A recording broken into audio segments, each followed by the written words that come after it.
In today's video, I'll teach you how to use Cloudflare DNS on Google Chrome. So first of all, open the Google Chrome. You can see over here, I've already done it. Now click on the three dots that you can see at the top right corner of your screen.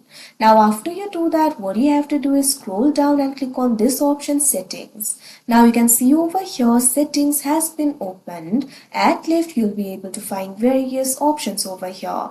Click on this option, privacy and security, that you can see on the screen. Now after you do that, you'll be led to the privacy and security interface. Over here, you'll be able to find various options. Click on this option, security, that you can see on the screen.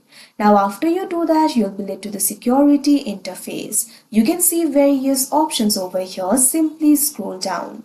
Now over here, you'll be able to find this section for advanced. Right over here, you'll be able to find this option for use secure DNS. What you have to do is toggle this button on. Keep in mind, if your browser is managed by the organization, you'll not be able to enable this option. Once you toggle this button on, you'll be able to select the DNS provider. So simply click on that option and select the option for Cloudflare, that is 1.1.1.1. After you do that, Cloudflare DNS will be enabled on Google Chrome. So that is how you use Cloudflare DNS on Google Chrome. I hope you found this video helpful. Thank you for watching.